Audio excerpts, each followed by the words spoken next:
Hello students, कैसे हैं आप सब।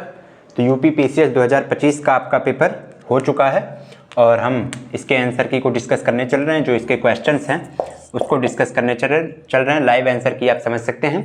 तो हिस्ट्री का एक क्वेश्चन, जो महत्वपूर्ण शासक होते हैं और जो वो किस राजवंश के थे, इससे संबंधित है। एंशिएंट हिस्ट्री का जो साउथ के शासक वगैरह नहीं, उससे रिलेटेड एक इंपॉर्टेंट क्वेश्चन पूछा गया है।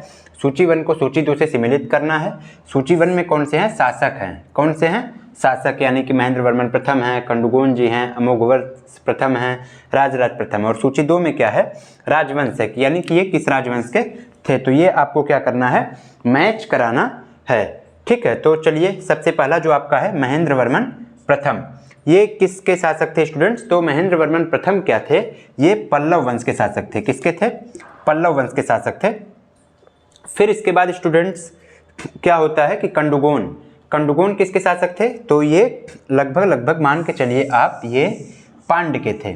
ठीक है, अब दो क्लियर हो गए, एक महेंद्र वर्मन प्रथम पल्लव के, दूसरे कंडुगोन पांड्य के हो गए। और देखिए, सबसे पहले इस तरीके के क्वेश्चन में आप एलिमिनेट करना सीखिए कि जो सबसे इंपॉर्टेंट आपको श्योर शॉर्ट हो कि कौन किसके शासक हो सकते हैं। तो आप लगभग राजराज प्रथम को आप जानते होंगे कि ये चोल से रिलेटेड है। ठीक है, चोल वंश के शासक हैं राजराज प्रथम। तो डी का आप देखिए तीसरा, डी का तीसरा कितनी जगह हो गया? 2 जगह हो गया। तो यानी कि ऑप्शन ए तो नहीं ही है और ऑप्शन सी भी नहीं ही है।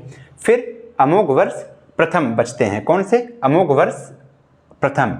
तो ये क्या है? राष्ट्रकूट के हैं। तो इस हिसाब से आपका कौन सा कूट सही हो रहा है? तो ऑप्शन बी आपका सही हो रहा है। ठीक है, जिसमें ए का दूसरा महेंद्र वर्मन प्रथम किसके हैं? इसके पल्लव वंश के।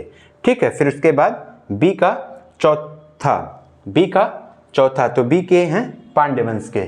ठीक है, और इसके बाद सी का है अमोघवर्ष प्रथम राष्ट्रकूट के, और इसके बाद चौथा है राजराज प्रथम चोल के। तो ये आपका इस बार 2025 का पूछा हुआ क्वेश्चन है। आप इसको एनालाइज कीजिए ताकि आगे के लिए आपकी तैयारी और अच्छी हो पाए। धन्यवाद।